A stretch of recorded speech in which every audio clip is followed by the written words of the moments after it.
Assalamualaikum warahmatullahi Aduh, wabarakatuh. daun sina kan kamu ya. Pilih dulu kawan boleh itu untuk memberasi usus, Wassalatu wassalamu menurunkan ala berat badan. asrofil anbiya wal Daun sina mursalin semua. Ya. wa ala alihi Dan wa coba sahbihi dengar kalau timur kawan. Asyhadu Bio an di la buruhan ilaha ya orang. illallah Mau mau mencerai kawan ya. wa asyhadu anna Muhammadar Rasulullah. Ya. Ahad zatullah Ahmad ruhullah Muhammad Habibullah Al-Mahdi khalifatullah wa ja'alna nahnu ya Allah min ahli. Allahumma ya ahad sholli ala sayyidina Ahmad. Allahumma ya ahad sholli ala sayyidina Muhammad. Allahumma ya ahad sholli ala sayyidina Mahdi khalifatika ya Allah ya Allah ya ahad. Amma ba'du qala Allah ta'ala fi kitabil karim.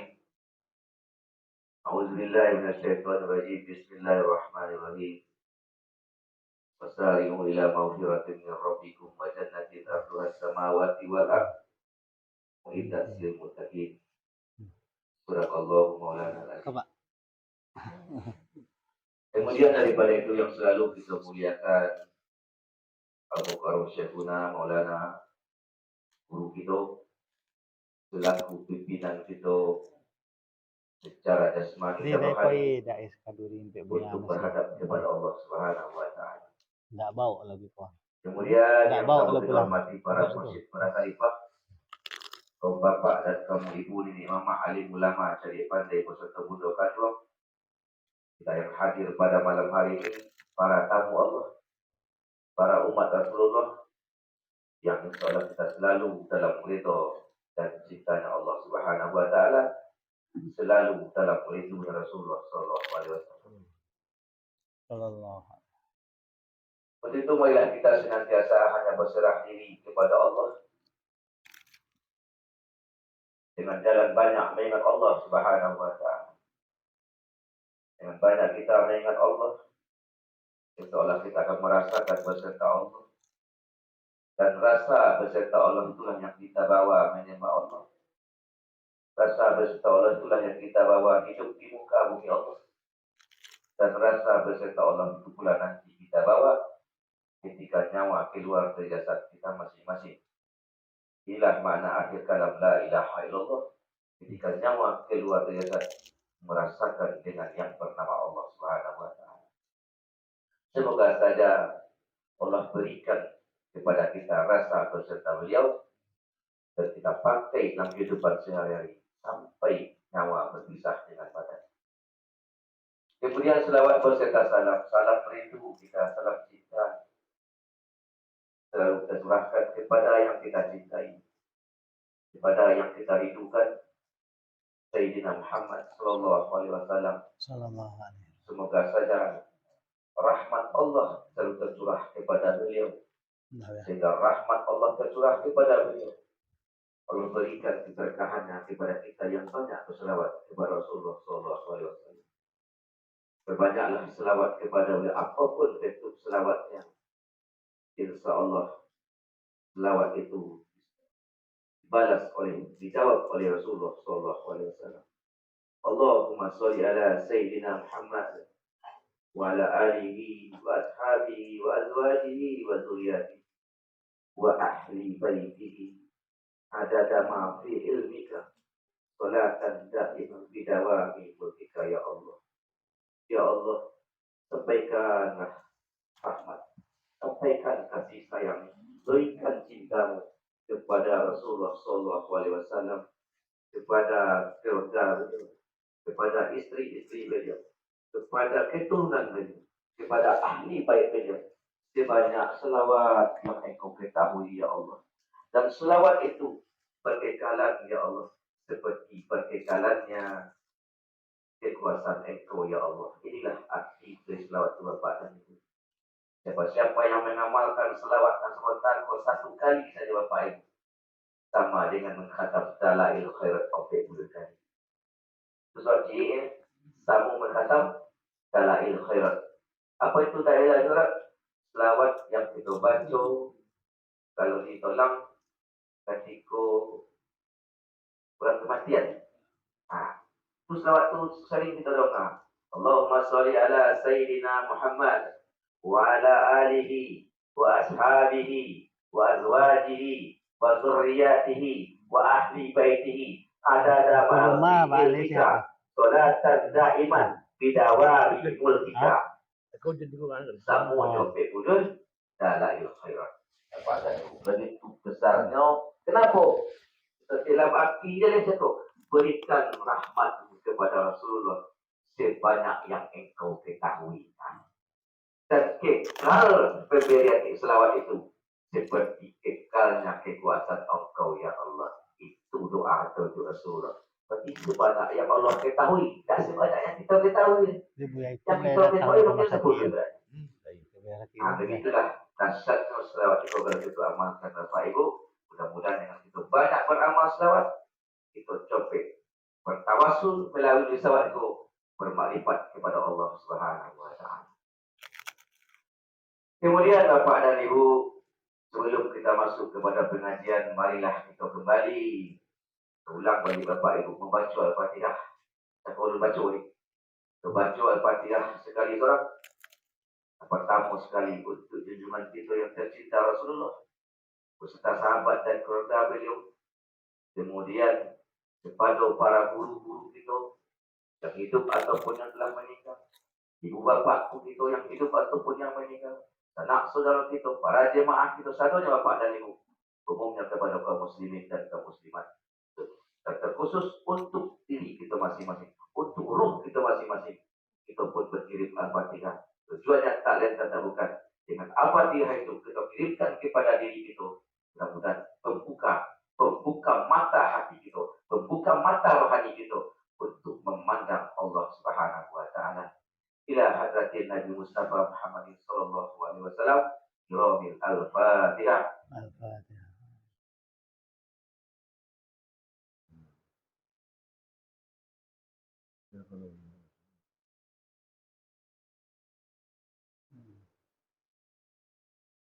Amin ya Allah, amin ya Rahman, amin ya Mujib as-Sa'ilin.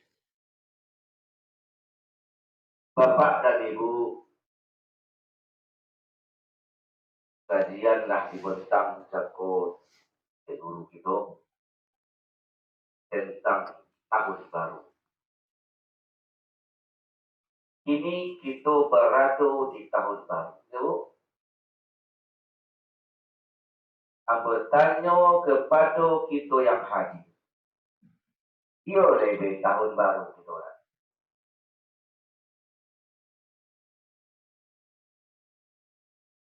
Ia lebih tahun baru Bapak Ibu.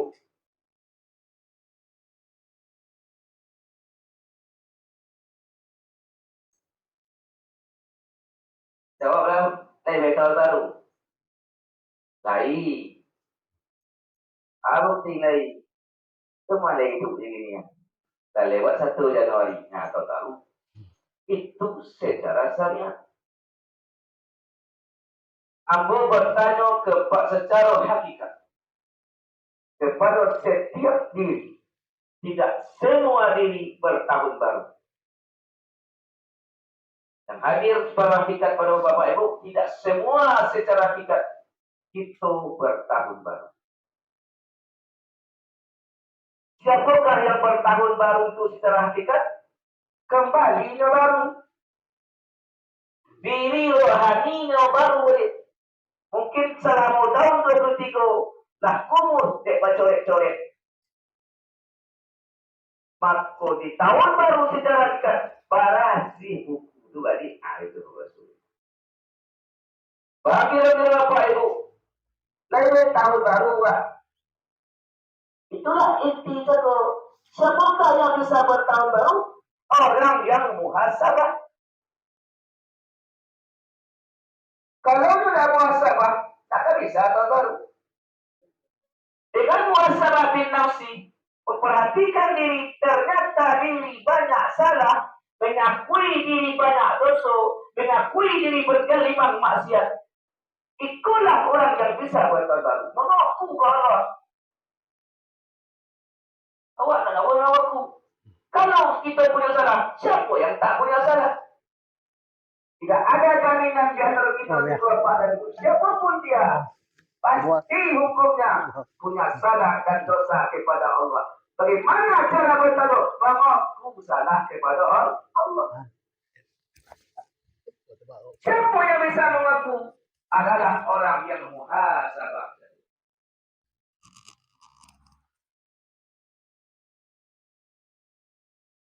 Baik muhasabah Bapak Ibu.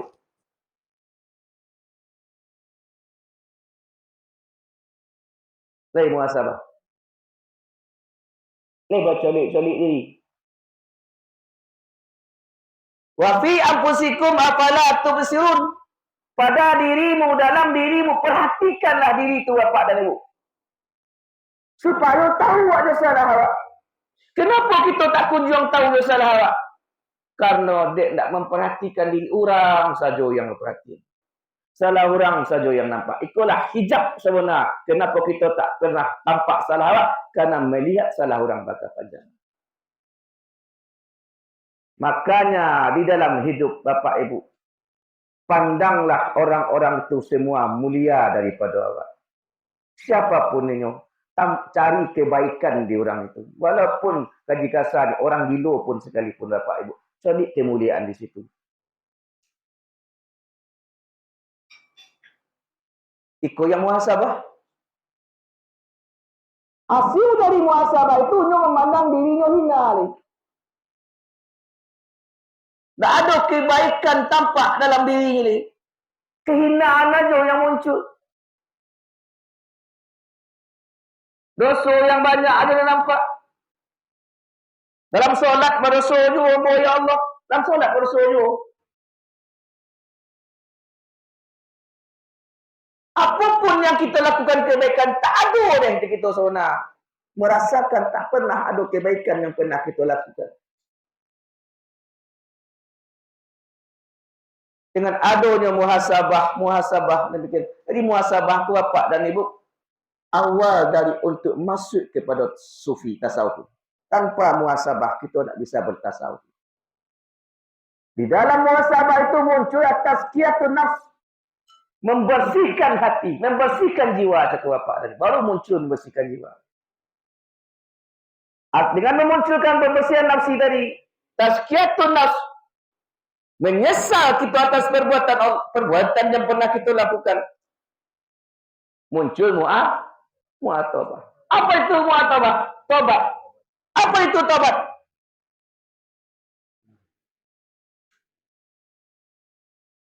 Bapak Ibu lah tobat dulu. Tobat. Astagfirullah. Apa itu makna tobat sebenar? Makna tobat sebenarnya kembali kepada Allah. Kembali kepada jalan Allah. Kembali kepada Allah. Itu yang tobat. Setelah kembali, yang kata tobat kembali kepada Allah. Lah kembali. Disitulah ampunan diberikan oleh Allah. Astagfirullah. Di situ berkenaan apabila lah kembali. Kita baca je kalimat la ilaha illallah. Kita baca je kalimat astagfirullah. Malah menjadi wirid astagfirullah Bapak dan Ibu. Tapi tak ada hasil. Kita baca kalimah la ilaha illallah. 8,000 Bapak Ibu baca kalimah la ilaha illallah. Tentu lebih banyak Bapak pada Ibu. Sebab Bapak dulu lagi pada Ibu Bapak Ibu. Tentulah beratus ribu mungkin kalimah la ilaha illallah dibaca. Satu kalimah la ilaha illallah lebih berat daripada bumi dan langit. Ditimbang kalimah la ilaha illallah dah diciekkan langit di bumi, masih boleh kalimah la ilaha illallah. Ikut 800,000 kita baca Bapak Ibu. Ringan juga kalimat la ilaha illallah. Apa buktinya? Kita bersama-sama merasakan kalimah kalaulah kita memakai masuk dalam kalimah la ilaha illallah Bapak dan Ibu. Ringan saja ibadah kita lakukan. rajin datang berjemaah, rajin datang ke masjid, rajin datang berwirid. Kenapa? Sebabnya lebih baik lagi daripada langit dan bumi. Tak menggadih langit bumi itu.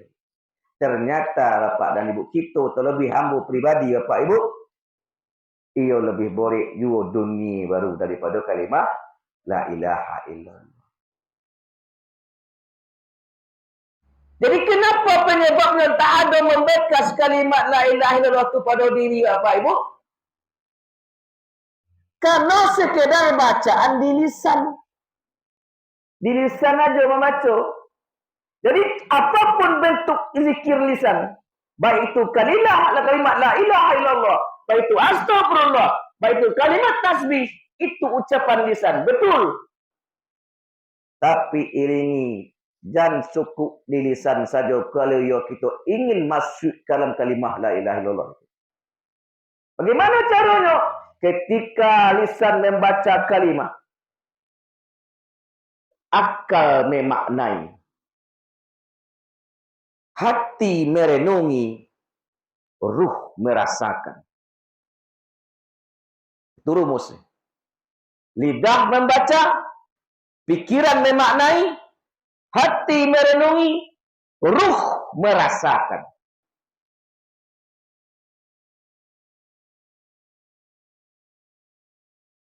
Supaya bisa terjadi itu, tentu belajar. Baca roh akal kau bisa memaknai. Baca roh hati kau bisa merenungi. Baca supaya ruh kau bisa kita merasakan. Anta'budallah itu Bapak dan Ibu atau ihsan. Itu rumusnya. Dibaca dari lidah, pikiran memaknai, hati merenungi, ruh merasakan.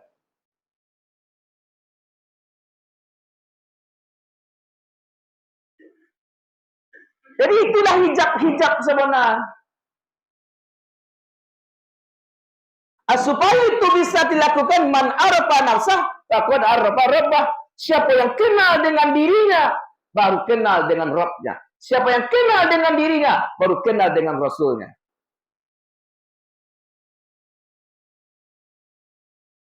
Jadi berhijab Bapak dan Ibu, tubuh nan kasa, tubuh nan kasa jasmani. Tubuh jasmani ke Bapak Ibu berkaitan kepada kemakan yang ke dalam si Hawa. Hawa ke mana buang? Ke nafsu. Nafsu ke mana buang? Ke akal. Akal ke mana buang? Ke hati. Hati ke mana buang? Ke fuad. Fuad ke mana buang? Ke lub. Lub ke mana buang? Ke syir. Syir ke mana buang? Ruh. Ruh ke mana buang? Ke Allah. Itu jalur tubuh Bapak dan Ibu. Tubuh kepada hawa, hawa kepada nafsu, nafsu kepada akal, akal kepada hati, hati kepada fuad, fuad kepada lub, lub kepada sir, sir kepada ruh, ruh kepada Allah. Itu jalan nih Bapak dan Ibu masuk ke dalam.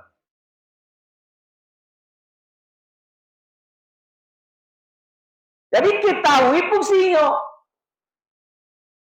Kalaulah lidah membaca, akal memaknai, hati merenungi, ruh merasakan, bolehlah diartikan setelah itu ikhlas makna mutu qabla anta mutu.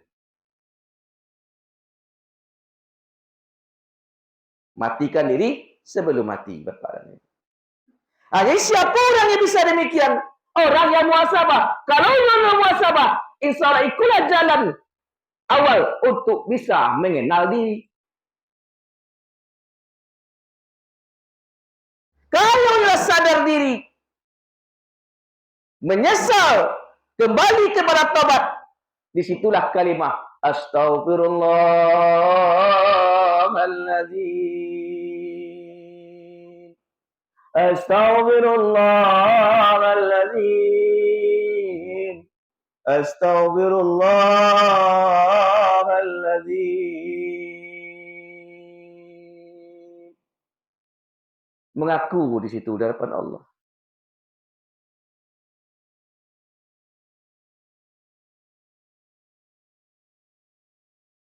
Setelah bertobat, baru muncul muaqabah. Apa itu muaqabah, Bapak? Melawan kehendak diri. Melawan kehendak hati. melawan kehendak nafsu tu, melawan kehendak akal, dilawan kehendak bapak dan ibu. Bapak dan ibu, kalau jam-jam seperti ini, jam setengah seboleh hari bapak ibu, mana nancak lolok pada duduk di situ?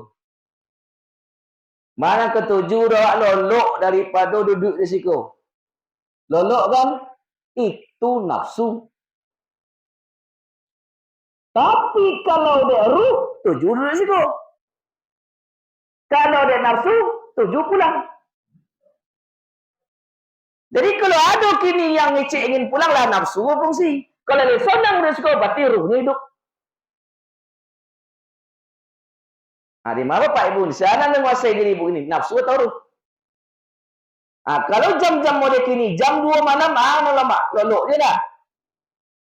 Dia nafsu dah lemak, lolok, dia ruh tak. Ruh berhadap tujuh bapak dan ibu. Beribadah tujuh dia ruh. Jadi itu aja nak ukurnya bapak dan ibu. Apakah ruh kita lah berfungsi dalam diri pak? Tandun itu aja. Lelo mak duduk di majlis ilmu. Lelo mak beribadah. Berarti ruh sedang berfungsi. Kalau tidak, nafsu.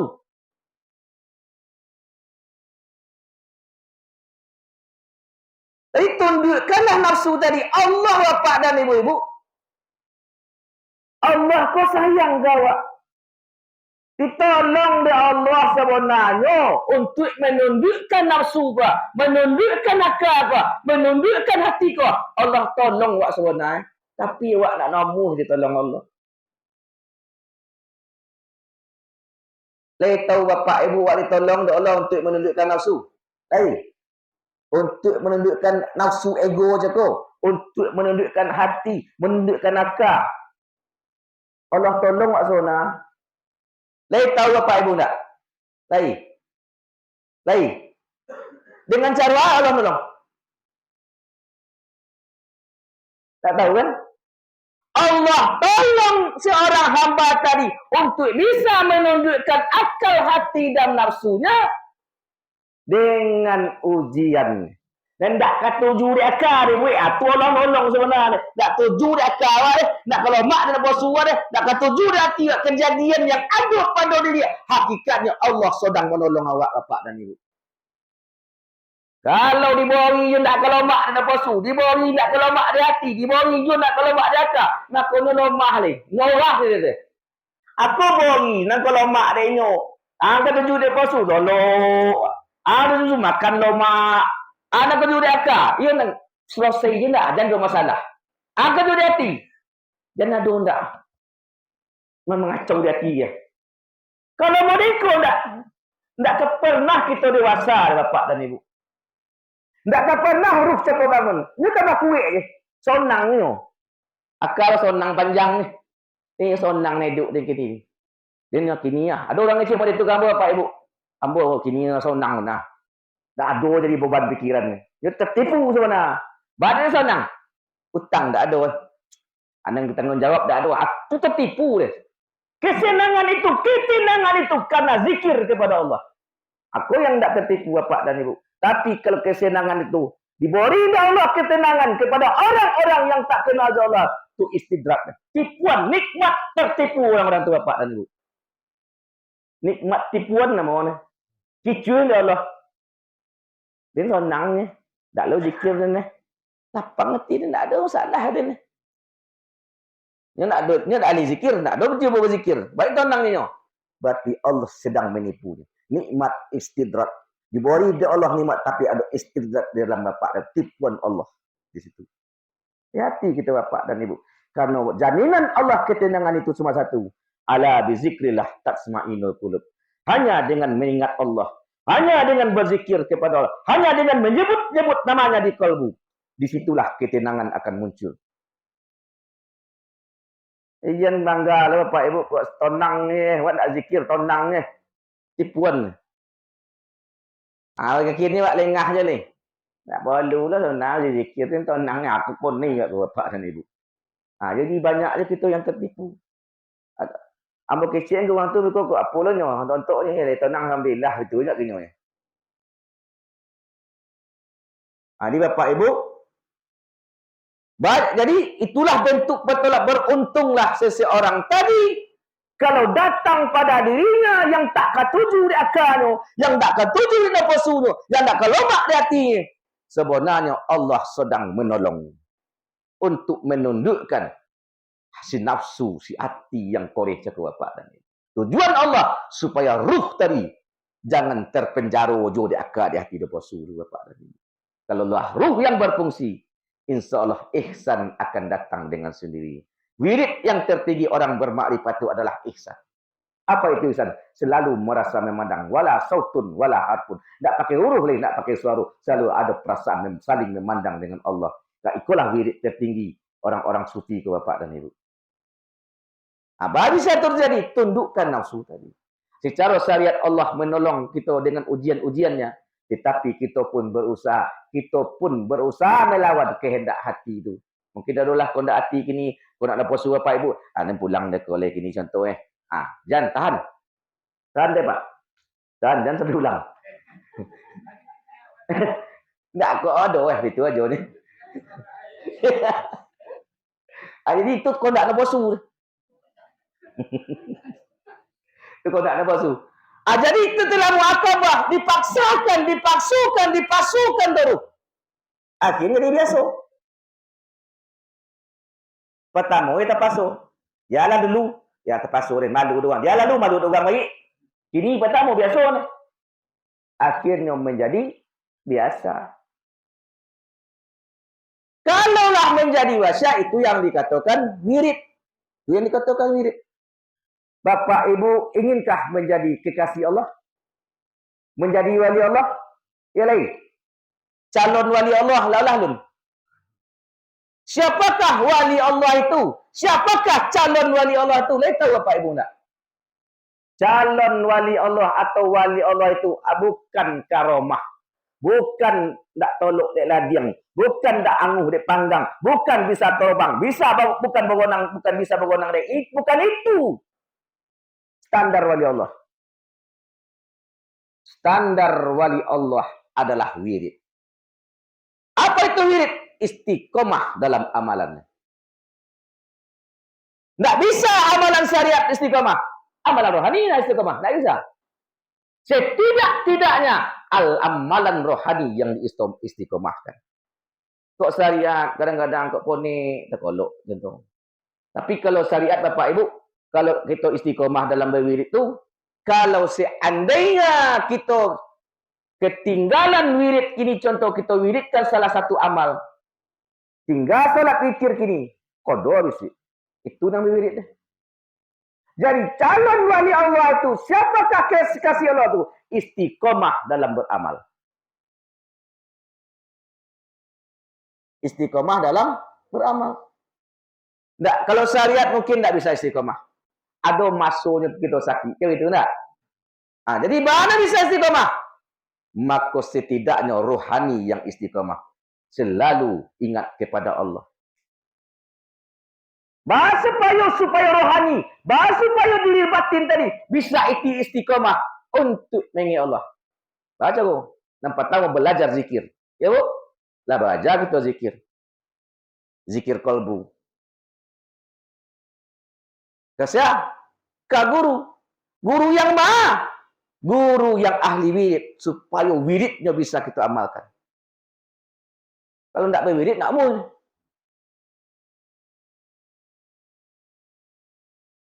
Mudah-mudahan kita bersama-sama Bapak Ibu dipertemukan di Allah dengan kekasih-kekasih Allah. Para wali-wali Allah itu Bapak dan Ibu. Sehingga kita bisa mencontoh, meniru mentaladi pada wali Allah itu.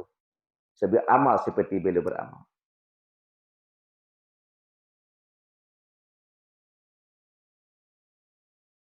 Dia bisa beramal istiqomah. Dituntut ilmu zikir. Allah dituntut ilmu zikir. Dah diamalkan zikir. Lah suluk bagai. Dia istiqomah ya tak? Ternyata indah juga. Kenapa tidak? Karena muncul metode Syekh oleh Bapak dan Ibu. Jadi Bapak dan Ibu, ilmu syariat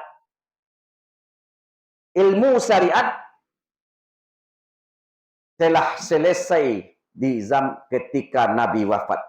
Tidak bisa ditambah lagi, tidak bisa dikurangi. Itu ilmu syariat.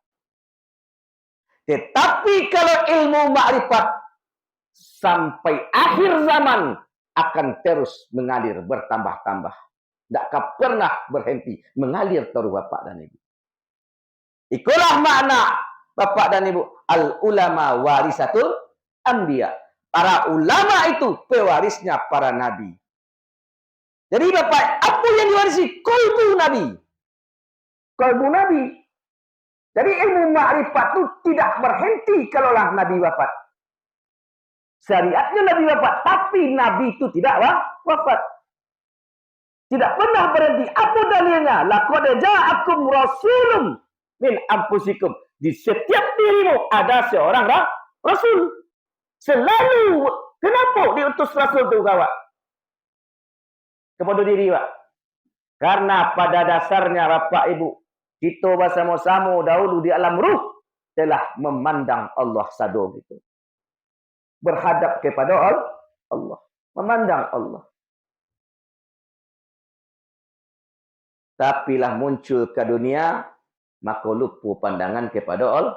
Itulah tujuan Allah mengutus Rasul secara syariat dan secara hakikat dalam diri masing-masing. Untuk memantik, untuk menghidupkan, untuk mengingatkan ke diri balik. Siapakah Allah itu sesungguhnya Bapak dan Ibu. Untuk supaya kenal dengan Rasul dalam diri. Tentu kenal awak orang yang tahu Rasul dalam diri itu. Siapa mereka? Tentu para guru-guru yang mulia kita Bapak dan Ibu.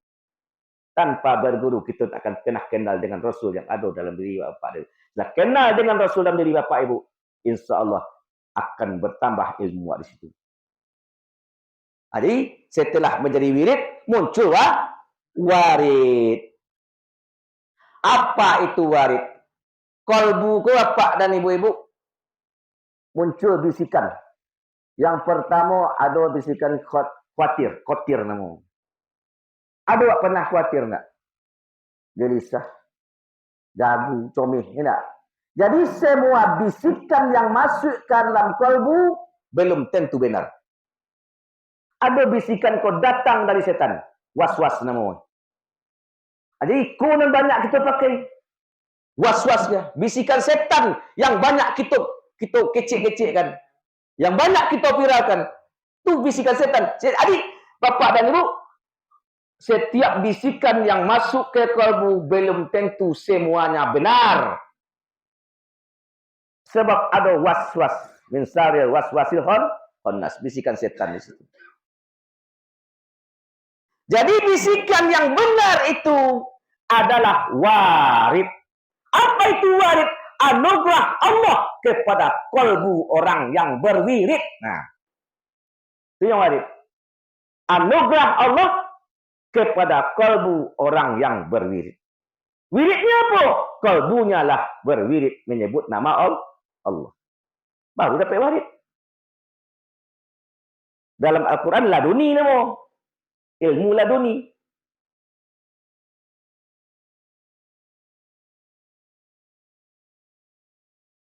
Jadi Bapak dan Ibu-ibu, itulah yang dikatakan ulama. Al-ulama warisatul anbiya. Ulama itu bukan yang pandai baca kitab. Orang yang bukan pandai baca berdawang pada buku. Ulama itu dipandang di kalbu. Ambo duduk situ, Bapak dia penceramah. Ulama itu tahu nih. Jadi ukuran ulama itu kalbu. Kalbu yang telah kenal Allah. Itu yang pewaris ulama, itu yang pewaris para nabi itu.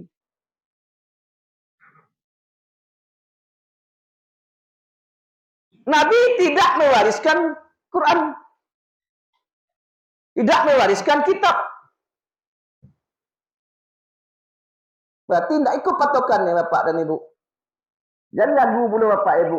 Iyonya buya-buya. Jadi itu loh Bapak Ibu. Nah itu ukurannya. Ukurannya ada di kalbu kita masing-masing Bapak dan Ibu. Lai kalbu kita selalu beringat kepada Allah. Lai kalbu kita kenal kepada Allah. Itulah patokan awalnya orang-orang yang dikatakan ulama di hadapan Allah Subhanahu wa taala itu Bapak dan Ibu.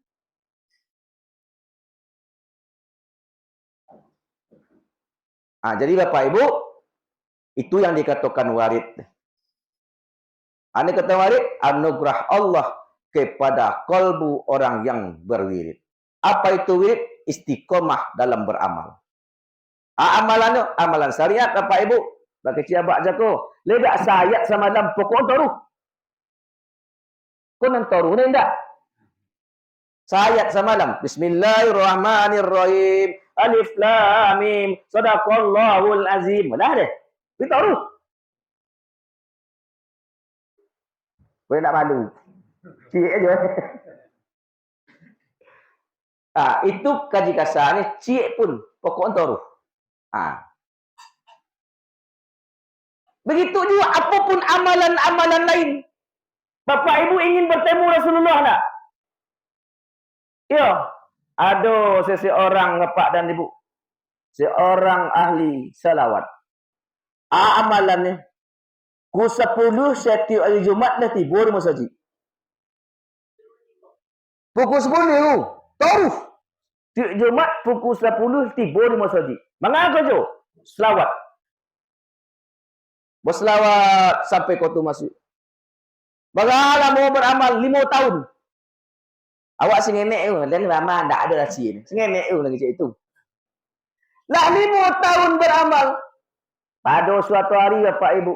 Baru Jumat dah. Tiba di suruh masjid. Solat tahiyat masjid. Mulai ke beramal. Datang kantuk dia. Takolok lah. Di takolok tu Nabi tiba. Ketika tak berselawat Nabi tiba. Balah. Datang Rasulullah menyampaikan salam kepada ahli selawat tu Bapak. Sehingga bercengkeramalah beliau jos. Jo Rasulullah. Sobok jo Rasulullah. Tak ketika selawat sobok ni. Jadi Bapak Ibu kalau ingin bertemu Rasulullah tu Bapak Ibu. Bila soboknya tidak ada keinginan bersobok di situ ke bersuruh. Amalkan selawat. Sehingga tidak ada keinginan untuk berjumpa di situ ke bersuruh Rasulullah. Jika ada je keinginan tu nafsu je. Bila Rasulullah tiba. Bila Rasulullah tiba. Itu je berguna. Tak akan tiba-tiba. Jadi ketika terkolok datang Rasulullah. Ketika dia sadar. Maka sabir. Dia nak selawat lagi. Dia nak selawat lagi. Terconganglah orang sebanyak tu macam ni. Beruduklah balik.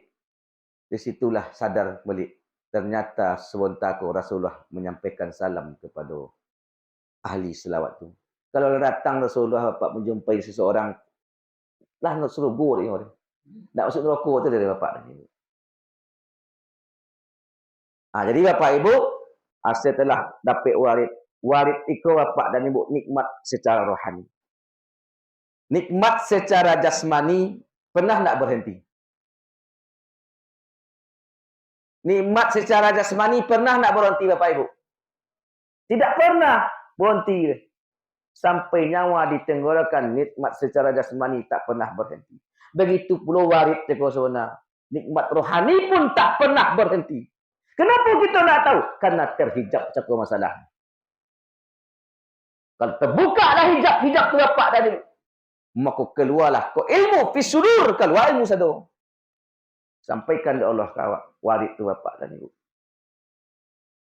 Jadi intinya istiqomah dalam beramal. Apapun bentuk amalan. Kalau nak bisa syariat yang istiqomah, istiqomahkanlah secara hakikat. Apa itu zikir kepada Allah? Lebih bisa istiqomah? Lain baca caranya. Lama tunjukkan caranya supaya istiqomah. Jadikan tasbih nafas tunai itu berzikir. Aku pakai pakai nafas dulu. Katih kalimat ke bawah Allah itu pakai itu. Rasakan nafas tetap berzikir. Kalau ikut kita pakai pasti istiqomah. Kenapa? Kita akan mongok tahu. Tetapi kalau misalnya kita tak jantung itu bisa beramal ketika duduk di pasar baru dengan tak jantung. Dengan nafas kita pakai zikir terus. Nafas tu naik kah. Itulah yang bisa memberi istiqomah kita berzikir kepada Allah dengan zikir nafas. Sambil lolok Bapak dan Ibu. Jadi sebelum tidur pun Bapak Ibu, tidur sebenarnya adalah latihan untuk mati. Maka ketika lolok bawa nafas menyebut berzikir kepada Allah. Itu latihan mati. Bapak Ibu ketika takolok sakit tak? Sakit. Ketika kata kolok ni. Enggak. Kita agak mati itu. Lain. Mesti lepas dah. Ketika pindah dari alam sadar kepada alam lolok. Sakit tak? Waktu kolok dia sadar yo. Batilah mati ketik nama ni. Mati godang yo nak kau habis ni. Jadi bapak ibu, jo napas ko latihannya. Bawa napas tadi berzikir kepada Allah terus. Dimanapun berada, tak jadi persoalan ni. Kalau napas tadong ada bunyi seorang, bunyikan kalimat Allah. Allah. Allah. Pakai napas itu terus. Payah je istiqamah. Ambolun istiqamah lagi zikir napas bapak dan ibu. Sama-sama latihan kita, mudah-mudahan bisa terpakai di isi napas tu. Sambil latihan onda zikir napas. Balago bae onda hari ko di soal ni. Kenapa? Ketika napas keluar menyebut kalimat Allah, le ada jaminan untuk masuk? Tak ada bapak dan ibu. Ketikalah keluar je kalimat Allah, tu mengalir gaduh poin dah dia. Jadi sedang latihan onda. Walai zikir napas. Belantak. Ketika keluarnya kalimat Allah ya dia lah. Kan begitu sebenarnya secara logika ni bapak. Aku sebenarnya memaknai je akal. Akal tadi sebenarnya yang harus ditunjukkan. Jadi terakhir bapak ibu, supaya kita bisa kembali kepada Allah. Ketahuilah diri yang tadi. Apa yang harus ketahui? Diri jasmani, diri batin dan diri rohani itu yang harus kita ketahui. Terakhir mau sampaikan bapak ibu, adalah pukul seboleh. Kesimpulan kajian untuk bisa sampai cepet kita usul kepada Allah. Agar kita cepet kembali kepada Allah. Diri yang empik tadi yang harus kita fahami. Kita ambil mengaji jari terakhir bapak ibu. Jari bawa ngaji. Jari kalingkiang diri jasmani, jasadnya. Kalau kau jari mani, nafsu nama. Kalau jari tengah, akal nama. Kalau tunjuk, hati nama. Kalau jempol, ruh. Kalau molekul nama. Laisa diartin. Indah. Tapi kalau digulung ke nama. Mantap. Jadi ruh yang mantap. Jadi dilitik yang nampak baru muncul ruh. Jadi akal ini hati. Iko diri tubuh nak kasar kuat ketik ya. Inyo manu aduh je. Wah tubuh nak kasar. Kaporak jadi kasawah jadi kelopong jadi kamanyo. Tubuh nak kasar tetap manu aku ni nak ketik sekali. Kau sebenarnya paling ketik. Kamanyo dalam kau ni akalnya tidak pasu itu ni. Ya tak? Contohnya poilah kasawah jadi poi tubuh satu. Kaporak jadi kelopong jadi kasuro jadi kamasaji. Aduh tak tubuh nak kasar mantap. Aku ni nak kalingkiang. Dia perintah siapa? Dia perintah nak pasu. Nanti gua cakap cakap. Ni nak pasu jan, nyaka jan ada pacaran dan terus. Sehingga ingat menanti keputusannya joko joko. Kau rakyat nama meh. Nanti kau nak pacaran panjang nanti gua. Akal, hati dan nafsu. Caran. Kadang-kadang akal menang batu, nan akal. Kadang-kadang hati menang batu, gua nak hatinya tu. Jadi bapak dan ibu jangan difungsikan dirapikkan dia. Tubuh kepada nafsu, nafsu kepada akal, akal kepada hati, hati kepada ruh. Togaklah ruh semata-mata. Ruh lah yang berhadap kepada Allah. Kalau kita mengaji jari. Bapak Ibu? Jadi, supaya ruh berfungsi, lawan kehendak nanti go. Makan ni jangan lagi makan. Kaya sing ini loloknya diko nak ngaji je lu dah. Pokoknya lawan terus. Di lemahnya. Loloknya jadi ya lolok monya. Aku mempatunya ada apa? Ada kuih. Aruh cari takin dia terpenjara bapak dan ibu-ibu. Jadi mari kita bersama-sama muhasabah bin nafsi bapak ibu. Kita colik diri kita masing-masing. Kembali kita kepada Allah secara hakikat. Dan secara syariat kita kembali kepada Allah. Terakhir nasihat ambo bapak ibu kita bersama-sama bapak dan ibu. Kalau masih ada kesempatan kita. Enak? Masih diberikan kekuatan dari Allah. Berusahalah setiap waktu solat di belakang imam. Sebelum masuk datang kita disolatkan di depan imam. Ya bu? Solatlah senantiasa di belakang imam. Suatu saat kita akan disolatkan di muka imam. Moik nama. Kalau masih diberikan kekuatan di Allah, kalau masih diberikan kesempatan di Allah, pergunakan, paksakan diri untuk datang ke masjid atau ke surau sebelum awak didatangkan besok ditandu ke surau ke masjid. Syukur tak syukur besok kita ditandu ke masjid, disolatkan.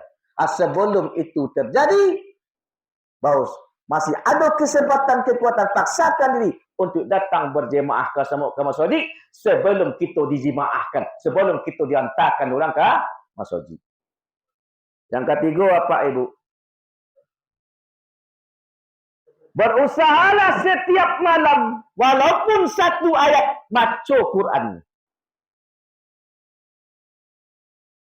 Baca Quran. Baca Quran, berzikir kepada Allah. Jangan copek-copek. Dialah sengimik. Itu merasuk jatuh dah. Kalau banyak-banyak tapi tak beringat Allah, tak ada manfaatnya. Baca Quran dengan mengingat Allah. InsyaAllah maknanya akan dirasakan oleh Allah kawan. Fahammu akan dirasakan oleh Allah kawan. Apa maksud Quran tu? Walaupun kita nak sekolah, tapi kita mengingat Allah baca Quran tu apa ibu? InsyaAllah laduni cakap, warid cakap, pemahaman Al-Quran tu akan sampai kepada kalbu. Kadang-kadang ketika berzikir bapak dibaca bismillah tu lah nangis. Ada seorang murid bapak dan ibu kepada gurunya beramal baca Quran, 5 tahun baca Quran. Hoi murid, kata guru, berhenti yang baca Quran. Balik guru, zikir. Tak boleh baca Quran dah, ya guru. Jadi guru lah zikir. Suluk. Jadi guru lah suluk. Alah berzikir, lah berzikir. Sudah berzikir dipandang dia guru lah mantap zikir. Bacalah Quran. Dibaca Quran. Bismillah aja lemah nangis sekali. Kenapa? Dah terasu je nama bismillah sekali. Kenapa? Karena kalbunya lah ingat kepada Allah. Jadi baca Quran pun jangan sampai tak ingat ke Allah bapak dan ibu. Supaya masuk zuk nur Quran tu ke kalbu. Kalau tidak sengiko je Quran je. Ini bapak dan ibu, orang yang hafal Quran tu, hafiz Quran tu, kita bangga sebenarnya bapak dan ibu. Tapi kebanyakan yang hafiz Quran tu tak masuk kepada kalbu. Makanya orang kadang-kadang orang hafiz Quran tu banyak yang sombong dengan bapak ibu. Kenapa? Tak masuk kepada kalbu. Karena kalbunya jauh dari Allah. Tapi seandainya hafiz Quran tu, kalbunya jauh luar biasa. Pasti kedua kata-kata mulia dari lidahnya. Pasti kedua kata-kata indah, kata-kata yang menyejukkan pada orang-orang yang hafiz Quran tu bapak ibu. Kalau seandainya kalbunya cakap ya Allah Subhanahu wa taala. Kemudian yang terakhir bapak ibu, bersedekahlah sebelum datang masa menyesal. Nanti dalam kubur seluruh kita sadar bersama bapak dan ibu. Jeritan kita bersama dalam kubur adalah ingin kembali ke muka bumi.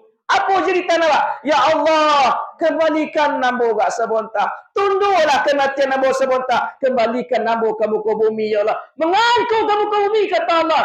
Ambo ke basadokah, ya Allah. Itu pinta jeritan orang dalam kubur, Bapak Ibu. Ibu, bersedekahlah selagi mampu kini. Walaupun tak mampu, sesuai je kemampuan. Kau bisa wiridkan sedekah kau setiap hari. Yang rajin datang berjemaah ke masjid, Bapak Ibu. Solek enggak 1,000 kalau kotak ada. Kotak ada masjid. Masukkanlah agak 1,000 atau 2,000.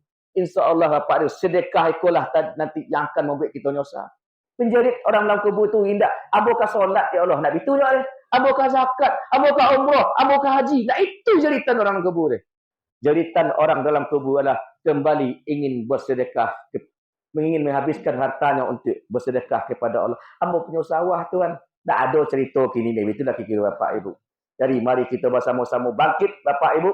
Bangkit secara jasmani. Bangkit secara syariat. Bangkit secara hakikat. Untuk kembali kepada Allah Subhanahu Wa Taala. Semoga saja Bapak Ibu kita bersama-sama di tahun 23. Dosa-dosa kita yang 2 tahun jangan tahun 23 keberatan mulai kita berdosa. Mendapatkan ampunan dari Allah hendaknya. Berkat kita selalu berwirid ke Bapak dan Ibu-Ibu. Semoga saja dengan berkat kita selalu berwirid ke Allah mudahkan urusan kita. Allah tambah-tambah ilmu kita. Allah tambah-tambah juga makrifat kita kepada Allah Subhanahu Wa Taala. Terima kasih atas perhatian Bapak Ibu. Mohon maaf atas segala kekilafan dan kekurangan yang mungkin terjadi pada diri pribadi. Semoga saja Allah mengampuni atas dosa hamba pribadi dan dosa kita bersama. Dan kepada Ibu, Bapak Ibu, Abu minta maaf. Kita tutup acara kita dengan bacakan Alhamdulillah rabbil alamin. Usikum wa nafsi bittaqwallah. Assalamualaikum warahmatullahi wabarakatuh.